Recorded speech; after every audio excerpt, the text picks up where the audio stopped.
but this is Jonathan Nagel, Nagel House Forge, and you know him from the show Forged in Fire. And I said to him, I need a battle axe. Actually, I forgot how I even got to this place where I was talking about it on the show. And I'm like, I need a battle axe. And somebody was listening and knows you and knows I know you and knows you listen to the show and said, hey, Tony Katz, he needs a battle axe. Yeah, so he tagged me on Twitter, and I just happened to see it, tuned into the show, and you guys were talking about it. And I said, hey, Tony, if you need a battle axe, I'm your man. Back and forth, and we came on design. So I didn't pick anything elaborate, giant, We talked about doing a spike out the other side, right? And I said, no, let's just go with something a little simpler. But what I want is an ashtray. So this is completely your design here. I mean, the ashtray is actually held on by a magnet, which this thing is so damn heavy. This is its own weapon right here. So I'm going to pick this thing up. You tell me what the hell I'm looking at. Sure. Grab the microphone up here. Up here. All right. So, Tony, what you're looking at here, it's based on the Dane axe design, which is a Viking weapon during the 1st century. The body is mild steel. The cutting edge is spring steel.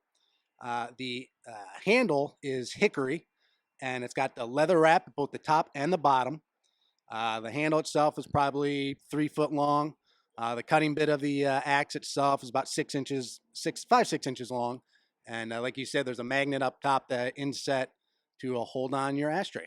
And then the lovely stand made of angle steel and twisted iron and a simple base. So hold on a second. Okay, hold on. Wait, get in there. All right. How bloody hell? By my initials, you can't see it. My initials are here.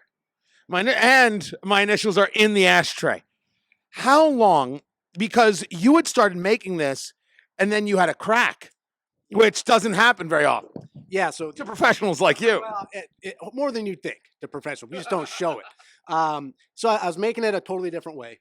And yeah, a crack happened, and I couldn't go forward with it. So I ditched the original, went a different direction. And I would say total time to include the one that was messed up, probably 12 to 15 hours. See, that blows my mind because I think this takes way more than 15 hours.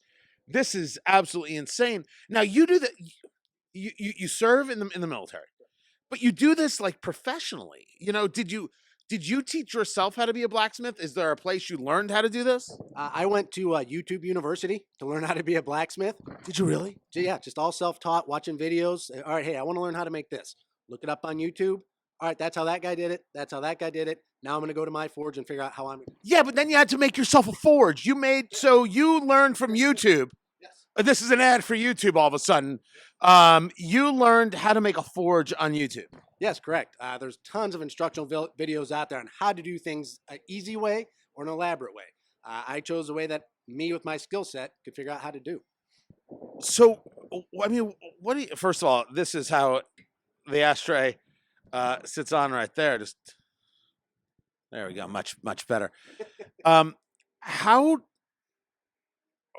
do you describe as your skill set? Is it something like, did you always want to work with your hands? Were you looking for an outlet? Does this come to you as a younger man or I mean, you're still a young man, or did this come to you as a kid, or is this something like slowly but surely, you know what? I want to make stuff that can totally maim people. That's what I want to do. Cause you make knives, you make Damascus steel knives. It's like unbelievable art. But like, when did it come to you? So growing up in the Midwest, I was always really into like the blacksmiths that you'd see at the different fairs, county festivals, 4-H, Renaissance fairs, stuff we'd always go to. And one day I was working in an office before I went full time with the Army, and I was like, God, I need something to do because I'm the kind of guy that has to have something to do with my hands. I'd done a bunch of household projects and stuff, and I was done with them. So I was like, I need a hobby, and I just looked up on YouTube how to make your own forge, how to start in blacksmithing, beginning blacksmithing, stuff like that. Never actually wanted to make knives or swords or anything like that. I wanted to do decorative stuff. You have one of my earlier pieces, a fireplace set. I have the whole fireplace set. It's the poker, and you can grab the logs, and it's got the little shovel. I guess you call it a little shovel right there. Yes, it sits right next to my fireplace as we speak. So that's one of your earlier work. I have earlier and later works of Jonathan Nagel from Nagel House Forge.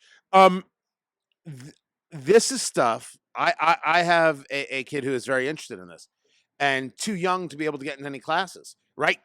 Can't get it done. It's hard to find. Except this is the kind of stuff, the working with your hands, that we more and more see. This is there's a tremendous value in this. I mean, the show, is it History Channel? Yes. Or Fortune Fires? I mean, it's wildly popular. People love watching creation. Absolutely, and it's a whole renaissance now of makers, is what it's kind of being dubbed as. There is a new maker culture coming up there. It kind of started with the Forge and Fire thing. One of the old judges, Jason Knight of Night Forge Studios, he's kind of bringing it forward as well to the masses out there. And more classes are popping up. I taught over the summer a class at the Indianapolis Arts Center, how to make blades. We had a full class of 6 folks, and I did a live demonstration. More of that stuff's popping up. I did a live demo in Oakmont, Pennsylvania over the summer as well. Just showing them, hey, here's what blacksmithing is. It's not just knives and stuff you see on TV. Here's a bottle opener. Here's a keychain. Here's a keychain with a bottle opener on it. You know, all this stuff that you can make. Your imagination is your only limit. You know, if you're willing to put in the work, willing to sweat a little bit, willing to get some blisters and stuff, you can do it. Well, I want to continue this conversation, but our drinks are here, and I know I'm the guy getting coffee. I don't. If it grows together, it goes together. You know, I believe this when it comes to cigars. Jonathan Nagel, Nagel House Forge. How do people find you?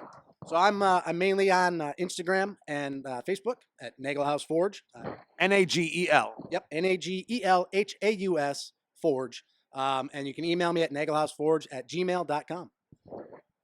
I own a battle axe, and no, you can't swing it. That's just the way. Excuse me, my ashtray is calling. There it is. Jonathan, thank you. I love it. And do yourselves a favor. Pick another house to rob. Thank you.